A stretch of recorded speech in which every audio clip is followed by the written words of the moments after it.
Momoshiki doesn't have the 10 paths, and we now know that.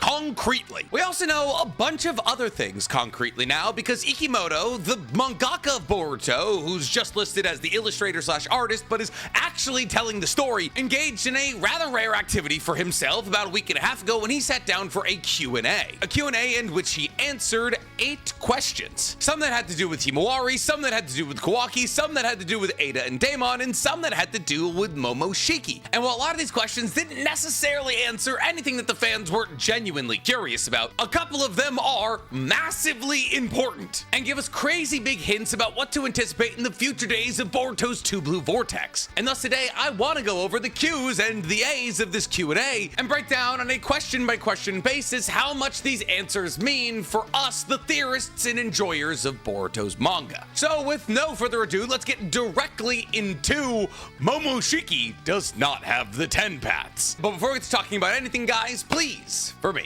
like this video, subscribe to the page, and hit that noti bell. And if you're looking for one additional NC Hammer 23 video a week, guys, you can go ahead and find my Naruto reaction series using the 4th wall link in my description below. We're on to the tuning exams. So, like I said, some of these questions, they never should have been asked. Personally, if I had been the person to sit down with Ikemoto and ask him 8 questions, I'm telling you right now, about 6 of these wouldn't have been on my list. But then again, Ikemoto probably wouldn't have been able to answer the 8 questions that I would have asked him because they would give away too much of the plot. So that's probably why we're in the debacle that we currently are. But with all that said, let's get into these 8 questions and their respective answers. The first being, tell us why Boruto changed how he called Sasuke. Now, for those of you who don't know what we're talking about here, genuinely, can't say I really blame you. It's not even something that I, who have read this manga back to forth like 9 times, even noticed. But clearly, somebody who was asking Ikemoto questions realized that pre-time skip Boruto just called Sasuke, which was a bit odd when you consider the fact that Sasuke was training Boruto before the time skip. I mean, without Sasuke, Boruto never would have learned the Rasengan, which means no invisible Rasengan, no Rasengan Uzahiko, and while Sasuke was primarily involved in the training of Boruto during the Chunin exams of the Boruto era, and then after the events of the Chunin exams, he swapped to more primarily training Sarada because she had awoken her Sharingan and he was pretty much the only person on Earth who would be able to train her in the usage of the Sharingan. But still, for really all intents and purposes, the only sensei that Boruto has ever had that's ever taught him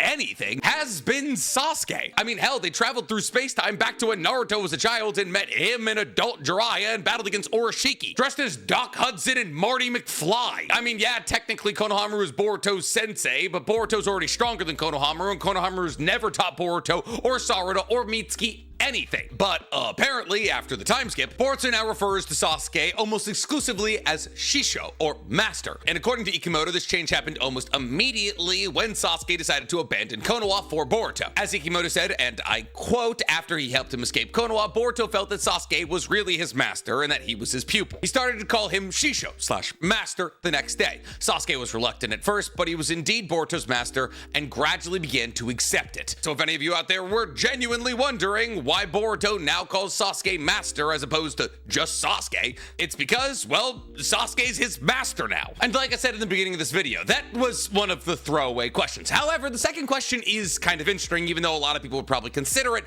a throwaway question. This question asks Ikemoto, and I quote, Ada and Daemon have cosmic / space motif accessories on them. Why? And Ikemoto's response to this is actually rather surprising because it's kind of a lame answer, but the lame answer tells us some things that we need to understand about Ada and Sarada's possible connection to each other. See, because in response to this question, Ikemoto simply responds, and I quote, I wanted them to stand out from the usual Naruto / Boruto characters, and since they are 2 characters with extraordinary abilities, I thought a cosmic motif would suit their designs. Now, what we're referring to here, rather obviously, is the fact that Ada on the front of her black skirt has a bunch of space pins. 3 being 5-pointed stars, 1 looking kind of like Saturn, 1 8-pointed star, and a crescent moon. On top of this, she wears shooting star earrings and a 5-pointed star choker and a crescent moon necklace. And thus, yeah, she's definitely got a big space thing going on. Now, people assumed that one of the big reasons that Ada was so adorned in space pins and jewelry was because her abilities are technically from outer space. Ada's omnipotence and therefore charm Shinjutsu are exactly that, Shinjutsus. And Shinjutsus are the progenitors of all ninjutsu, genjutsu, and taijutsu currently used on Earth and come from the Otsutsuki, who are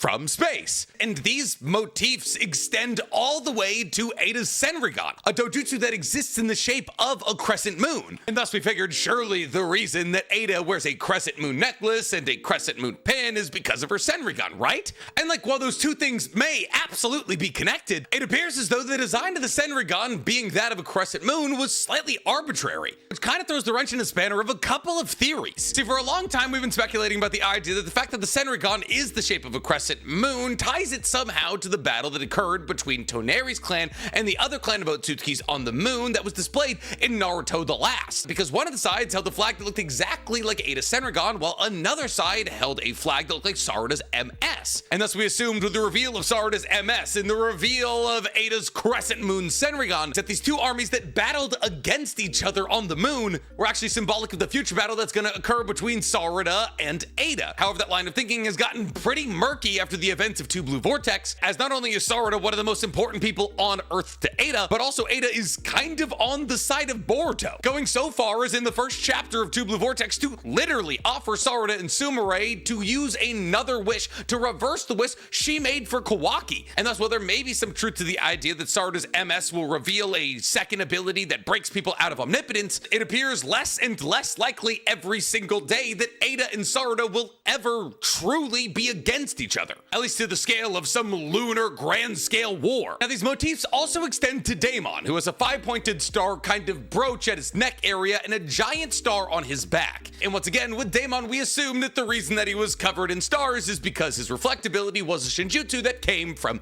space. But like it's now been pointed out, that's not the case. And now that it's been revealed that both Ada and Daemon's space motifs are incredibly arbitrary, not necessarily tied to any real reason, it pushes forward the idea that somebody else may step forward as the counter to Sarada's son. See, because regardless of how arbitrary Ada and Daemon's space motifs are, throughout the course of Boruto, there has been some very intentional space symbolism. Whether it was Mitsuki referring to Boruto or Kawaki as his son, Sarada having a sun-shaped Mangekyo Sharingan, Mitsuki staring up at the moon where Toneri is, a person who he shares an alarming amount of similar characteristics with, but the fact that the Jogan and color scheme does resemble that of a full moon, and Boruto having an eye that's a counter to Sarada's Mangekyo Sharingan sun eye would make a lot of sense when you consider their roles and how they're tied to each other in Two Blue Vortex. But now that we can effectively remove Ada and Daemon from these talks of space symbolism in Two Blue Vortex, it actually unmuddies the water for a couple of theories. But we'll talk about those theories at a later date. The third question that was asked to Ikemoto is a kind of interesting one, but unfortunately it would have been much more interesting if it was asked like 2.5 years ago. As the third question was, and I quote, "Was the power Daemon felt from Himawari actually Kurama's?" That's obviously in reference to when Daemon skidded across Himawari's path in chapter 75 of part 1 of Boruto, and he immediately told Himawari that she was interesting and that she would be somebody that he would want to fight.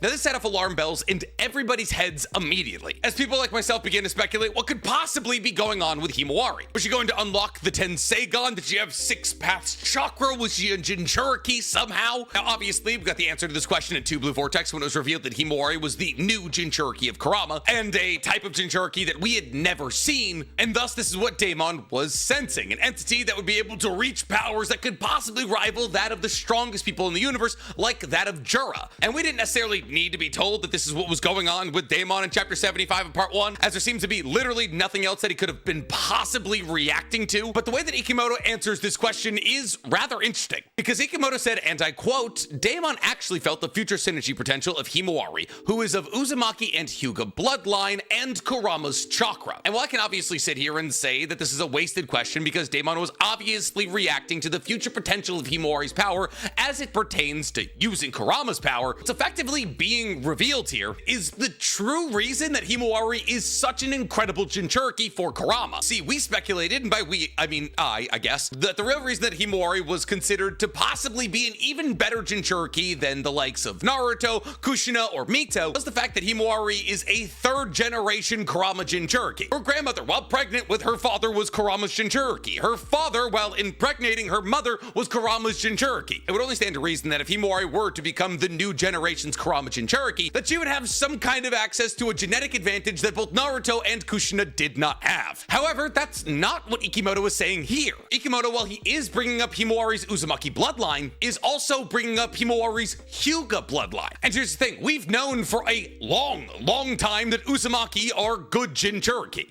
This is why Mito married Hashirama and became the first Jinchuriki of Kurama, and what Kushina was taken from the Uzumaki clan and brought to Konoha because Mito was getting old and Kushina was considered the best person to pass Kurama down to. The combination of their high chakra life force and their Fuinjutsu abilities made them perfect for being high-level Jinchuriki, as truly only the cream of the crop of the Uzumaki were considered to be suitable as Jinchuriki for Kurama. And the fact that Naruto is half Uzumaki is a big reason as to why he is such a capable Jinchuriki of Kurama. However, nothing has ever been stated about the idea that the Hyuga would also be compatible with the Jinchuriki process. Yes, obviously, the Hyuga draw their roots back to Hamura Otsutsuki. And yes, obviously, they're one of the 4 royal clans of Konoha, and therefore incredibly powerful. But the Byakugan was never stated to be anything even remotely useful when dealing with tailed beasts. The Sharingan was able to control them, the Rinnegan could rip them into the ghetto statue, but the Byakugan is never stated to have any real connection to the tailed beast whatsoever. And therefore, the idea that it's because Himawari is not only an Uzumaki, but also a Hyuga, that she has the capacity to be the greatest Jinchuriki of Kurama we've ever seen, is not only completely out of left field, but also has no real in-universe explanation as to why that's the situation. It could possibly be because she's the most connected to an Otsutsuki bloodline out of any Kurama Jinchuriki ever, as well the Uzumaki were said to be closely related to that of the Senju, who are descendants of Asura and therefore Hagoromo. It stands to reason that the princess of the Hyuga, who was literally abducted by Toneri because of the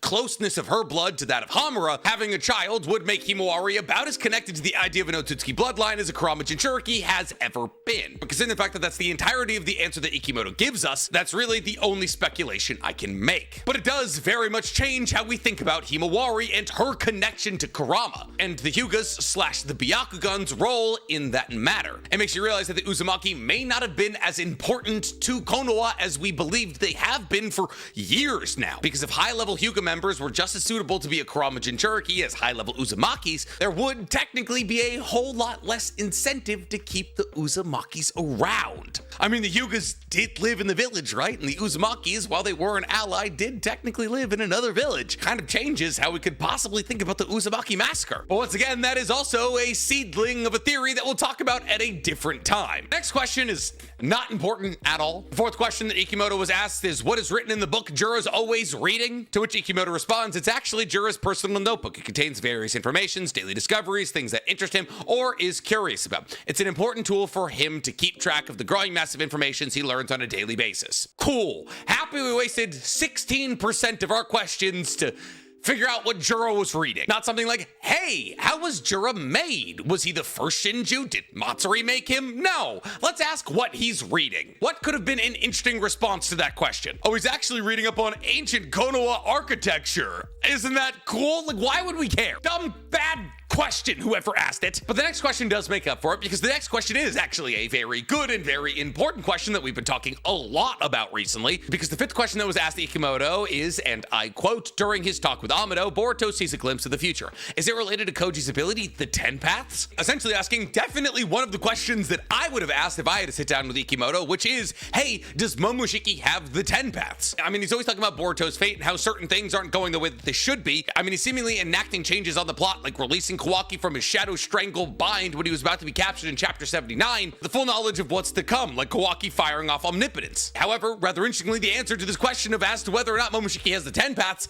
is no. Ikemoto says, and I quote, it's one of Momoshiki's personal abilities. It allows for him to see bits and fragments of the future. It may seem similar to Koji's ability in some ways, but unlike the 10 paths, it's not a Shinjutsu and considered inferior in terms of performance. Now, while this is a cool answer, it's also kind of a non-answer. Basically, Ikemoto was saying, yeah, Momoshiki can see the future, but not quite as well as Kashin Koji. And thus, for everybody who's been speculating as to why Momoshiki seems to know so much about the future, it's because, well, he does know a lot more about the future than everybody else. He probably knew that omnipotence was going to be fired off and that Boruto and Kawaki's positions were going to be flipped. And thus, he knew that all of Boruto's connections were going to fall away from him in a mere moment, and that the loss of all of those connections would most likely lead to him giving into despair and Momoshiki getting access to Boruto's body forever. ever. However, the reason that Momoshiki seems so surprised by the things that he believed were going to happen, not leading to the other things he was hoping were going to happen, is because apparently his ability to peek into the future isn't as good as Kashin Koji's. And therefore the reason that he was so surprised by Sasuke leaving the village for Boruto and Boruto not giving in to his despair wasn't because Boruto was rewriting the 10 Paths history that Momoshiki had seen, but rather because Momoshiki just didn't have access to 100% of the script yet. And that's important because if we do assume that Momoshiki has access to the 10 Paths, then Boruto being able to break out of the set path that Momoshiki had seen for him would have meant that either Boruto was creating a 1 out of a million universe, the possibility of which was so low that Momoshiki didn't even consider it an option, or that somehow, and this is a theory that we've talked about rather at length, that Boruto, possibly because of his Jogan powers,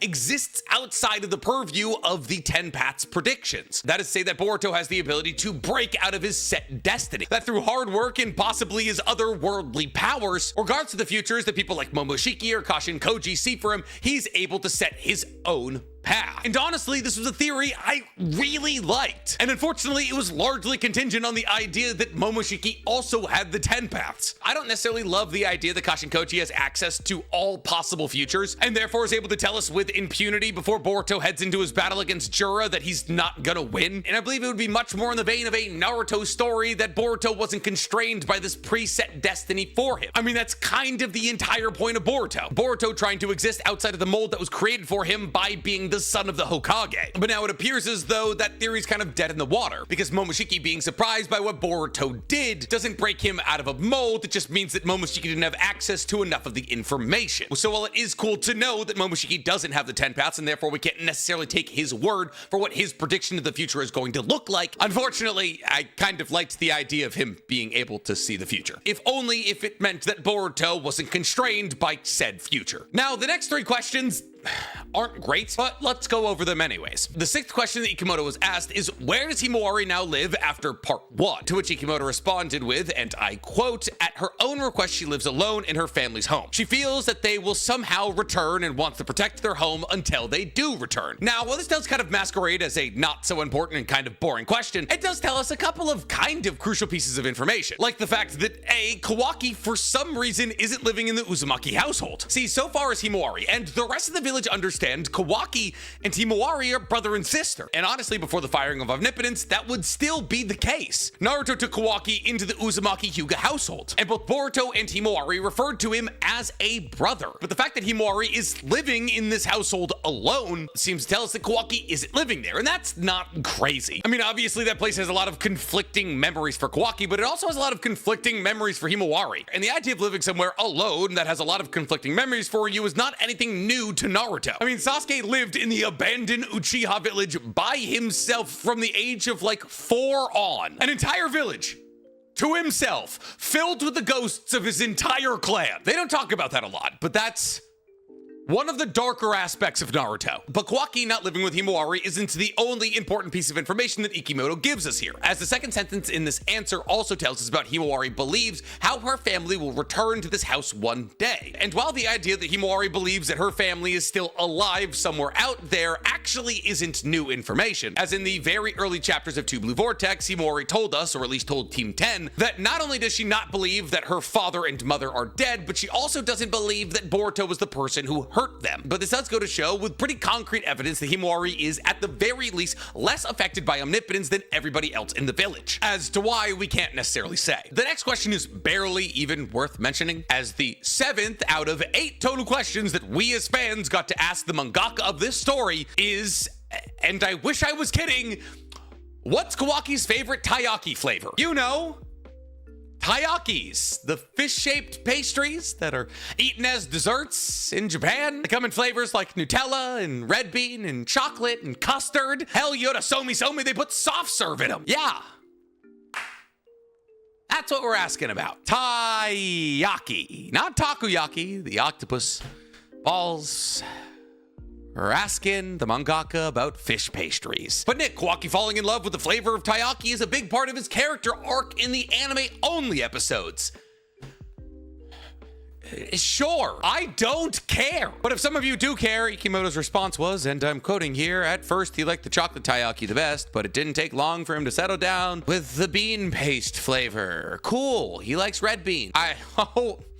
Wow! Hey, Ikemoto, is Sasuke gonna get his arm or his eye back? Hey, Ikemoto, what happens when you shove a soul thorn into the body of somebody caught in a malformed divine tree? Hey, Ikemoto, why do all of the Shinju have Rinnegan? Are those Rinnegan gonna transfer back to the people that made the Shinju in the first place? Hey, Ikemoto, what's going on with Shibai? Nope. Taiyaki, whatever. But 8th question, which is, how do the Shinju get their personalities? For example, Ryu's personality is nothing like Shinki's. And this is fair, kind of. The Shinju personalities are kind of inconsistent. Matsuri is way more of a yandere than Moegi has ever been depicted to be. Moegi, while she does very obviously have a crush on Konohamaru, is never displayed as being anything but rather guarded about that fact. I mean, yes, the Rock Lee and his Ninja Pals mangaka, who's actually doing a Rock Lee and his Ninja Pals-esque story for Boruto, I don't know how many of you knew that, does write into his story a scene where both Hanabi and Moegi fight over Konohamaru, pressuring him to tell which one of them he has feelings for. Pretty consistently in canon content, Moegi has been anything but all over Konohamaru. But Matsuri is very yandere-ish in her love for Konohamaru, and thus, yeah, her personality is pretty drastically different from that of Moegi's. Tie that into the fact that Shinki is a very well-spoken, albeit quiet person, and Ryu is an almost childish kind of monster, and it does appear as though the Shinju do have some pretty drastically different personalities from their creators. However, that's not true 100% of the time, as both the Bug Shinju and Hidari do seem eerily similar to their creators. And thus Ikemoto responds by saying that everybody has two faces, the one they show to the public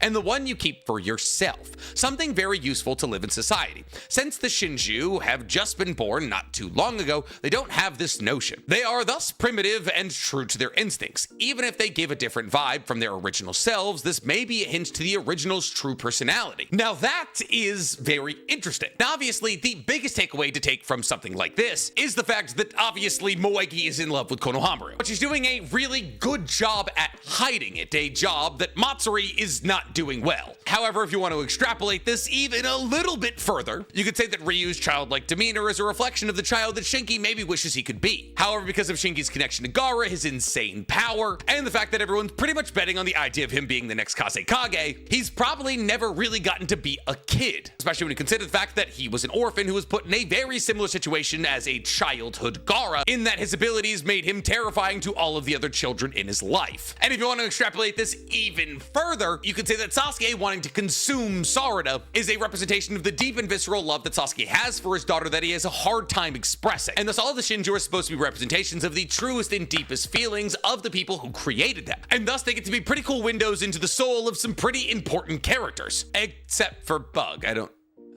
don't really care what's going on with Bug. And with that, that's all 8 questions that were asked to Ikemoto and his 8 answers. All in all, I definitely would have asked some different questions in this Q&A, but the information that we did get access to is pretty cool nonetheless. I mean, at the very least, it's answers we didn't have a month ago, and for that, I'm grateful. But I'm curious to hear from you guys. If you had to sit down with Ikemoto, what questions would you ask him, and what kind of answers do you think he would give? Let me know in the comments below, and while you guys are down there, please, for me, like this video, subscribe to the page, and hit that noti bell. Why'd you do that to Anko? Why'd you do that to Gaara? Both better questions than what's Kawaki's favorite taiyaki flavor?